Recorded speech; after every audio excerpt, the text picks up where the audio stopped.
जय श्री कृष्ण। महाभारत में युधिष्ठिर के दिए श्राप को आज भी भुगत रही महिलाएं अच्छा करने पर भी मिलते हैं ताने। कहते हैं महिलाओं के पेट में कोई भी बात नहीं पचती। लेकिन क्या जानते हैं ऐसा क्यों कहते हैं और इस कहावत का महाभारत से क्या लेना देना है। मान्यताओं के अनुसार महिलाएं आज भी युधिष्ठिर के श्राप को भुगत रही हैं, लेकिन मॉडर्न जमाने में इस बात के कई मतलब हो सकते हैं, यहाँ तक कि इसे पॉजिटिव नज़रिए से भी देखा जा सकता है। अक्सर लोगों को कहते सुना होगा कि महिलाओं को कोई राज नहीं बताना चाहिए क्योंकि वो बातूनी होती हैं और उनके पेट में कोई बात नहीं पचती। अब इसका कारण कुछ भी हो, लेकिन महाभारत में इससे जुड़ी एक घटना जरूर मिलती है जिसमें युधिष्ठिर ने स्त्री जाति को श्राप दिया था कि स्त्रियां कभी कोई बात किसी से छिपाकर नहीं रख पाती। महाभारत काल में कई ऐसी जरूरी घटनाएं हुई थीं जिनसे हमें सीखने को बहुत कुछ मिलता है। उन्हीं में से एक पात्र था युधिष्ठिर। पांडवों के सबसे बड़े पुत्र युधिष्ठिर न केवल मन के साफ थे बल्कि एक महान राजा भी थे। लेकिन एक बार युधिष्ठिर ने पूरे औरत समाज को श्राप दे दिया। आखिर उन्होंने ऐसा क्यों किया और इसके पीछे क्या राज था, इसके बारे में पता होना चाहिए।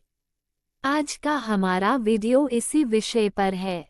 आज हम आपको अपने इस वीडियो के माध्यम से बताएंगे कि युधिष्ठिर ने नारी जाति को श्राप क्यों दिया था और धर्मराज युधिष्ठिर का श्राप क्या था। तो वीडियो को अंत तक जरूर देखें। युधिष्ठिर ने क्यों दिया स्त्री जाति को श्राप। महाभारत युद्ध 18 दिन चला। ऐसे में युद्ध के बाद जब रिश्तेदारों का तर्पण करने की बारी आई तो गंगा तट पर पांडव अपनी मां कुंती के साथ 1 महीने तक रहे। ऐसे में जब कर्ण के तर्पण की बात आई तो युधिष्ठिर ने मना कर दिया। उन्होंने कहा कि ना तो कर्ण हमारा कोई रिश्तेदार था और ना ही कर्ण हमारा अपना। ऐसे में हम इसका तर्पण नहीं करेंगे। परंतु मां कुंती ने कहा कि तुम्हें ही करना होगा, पर वह उन्हें यह नहीं बता पा रही थी कि कर्ण उनका ही भाई है। तब श्री कृष्ण इस दुविधा को समझ गए और उन्होंने उन्हें विश्वास दिलाया कि श्री कृष्ण उनके साथ हैं। तब माता कुंती ने अपने पुत्र को सत्य बताया और इस बात का बोध कराया कि कर्ण माता कुंती का ही पुत्र है। उन्होंने ये भी बताया कि कर्ण सूर्य देव के आशीर्वाद से माता कुंती को प्राप्त हुआ था, लेकिन विवाह से पहले जन्म लेने के कारण कुंती ने उन्हें त्याग दिया था। ये सुनकर युधिष्ठिर को बेहद क्रोध आया और उन्होंने माता कुंती को श्राप दिया कि आज के बाद कभी भी कोई भी स्त्री अपने पेट में कोई भी बात नहीं छुपा पाएगी। हालांकि जब श्री कृष्ण ने युधिष्ठिर को शांत किया तो वह क्रोध को भूल गए। श्री कृष्ण ने ये भी कहा कि माता कुंती गंगा के समान पवित्र हैं, बस उन्हें ये सब समय के कारण करना पड़ा। तब युधिष्ठिर ने माता से क्षमा मांगी और कर्ण का तर्पण पूरी विधि विधान से किया। कैसे हुआ कर्ण का जन्म। कर्ण के जन्म को लेकर भी एक बड़ी ही रोचक कथा महाभारत ग्रंथ में मिलती है, जिसके अनुसार एक बार ऋषि दुर्वासा कुंती की सेवा से अति प्रसन्न होते हैं। तब वो कुंती को एक मंत्र प्रदान करते हैं और कहते हैं कि इस मंत्र के जाप द्वारा तुम जिस भी देवता का आवाहन करोगी तुम्हें उसी देव पुत्र की प्राप्ति होगी। तब कुंती के मन में इस मंत्र का परीक्षण करने का ख्याल उठा और उसने सूर्य देवता का आवाहन किया। तब सूर्य देव से उन्हें कवच कुंडल धारी कर्ण की प्राप्ति हुई। लेकिन लोकलाज के डर से कुंती ने इस बालक को एक संदूक में रखकर नदी में बहा दिया।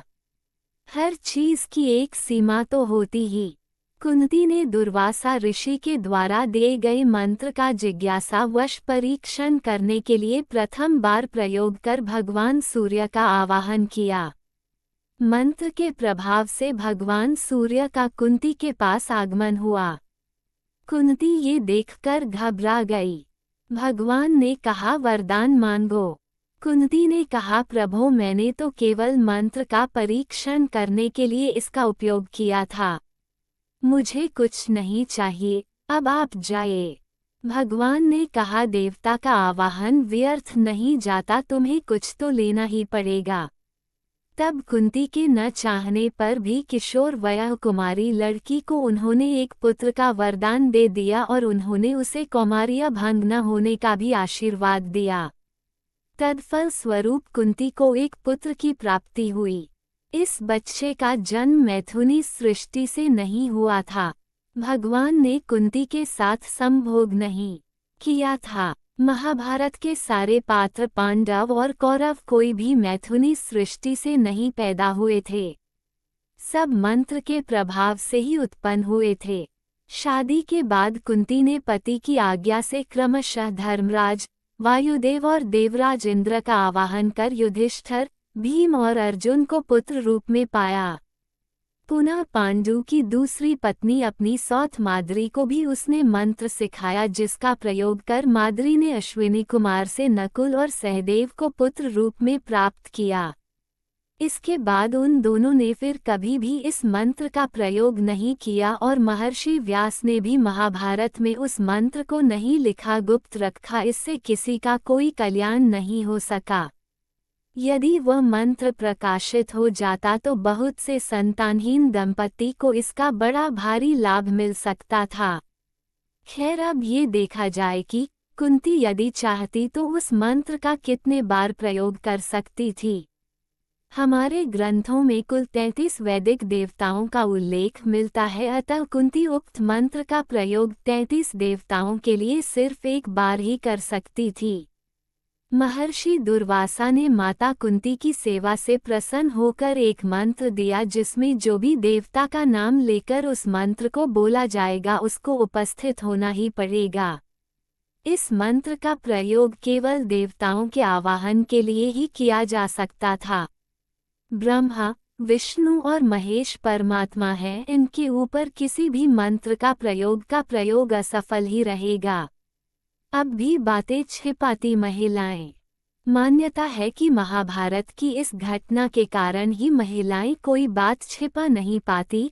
अब इसमें कितनी सच्चाई ये तो नहीं पाता, लेकिन जिस तरह कुंती ने उस समय समाज के डर से कर्ण की सच्चाई छिपाई थी, ठीक उसी तरह आज भी कुछ बातें ऐसी होती हैं जो छिपाकर ही रखी जाती हैं। कई महिला अपने घर की परेशानी, दुख और खराब सिचुएशन को जग जाहिर नहीं करती। सफल होने के लिए सीक्रेट रखती। अक्सर आपने सुना होगा कि सफल इंसान अपनी प्लानिंग किसी को बताता नहीं है, बल्कि चुपचाप धीरे धीरे सफलता की ओर आगे बढ़ता है। यही बात कई महिलाओं पर भी फिट बैठती है, जो काबिल बनने के लिए अपने गोल्स को छिपा कर रखती हैं और उन पर काम करती हैं। वो कब कैसे क्या करना चाहती हैं ये बताती नहीं, बल्कि हासिल करके दिखाती हैं। कभी कभी बताना भी जरूरी। महिलाओं के पेट में बात नहीं पचती। कहावत समाज की धारणा के हिसाब से नेगेटिव फील देती है, लेकिन अगर इसे पॉजिटिव समझे तो शेयर करना भी जरूरी होता है, क्योंकि बातें बताने से समस्या का समाधान होता है। इसलिए तो लोग कहते हैं दिल की बात साफ साफ बता देनी चाहिए, ताकि प्रॉब्लम पता चलने पर सॉल्यूशन निकाला जा सके। जब तक परेशानी ही पता नहीं होगी तो हल भी कैसे ही निकलेगा। अगर आपको यह वीडियो अच्छी लगी हो तो इसे लाइक करें और अपने दोस्तों के साथ ज़्यादा से ज़्यादा शेयर करें। ऐसी ही रोचक कथाओं, व्रत कथाओं, धार्मिक कथाओं और आध्यात्मिक तथा पौराणिक कथाओं के लिए मेरे चैनल वासुदेव की पाठशाला को सब्सक्राइब करना न भूलें और कमेंट में जय श्री कृष्णा जरूर लिखें। धन्यवाद।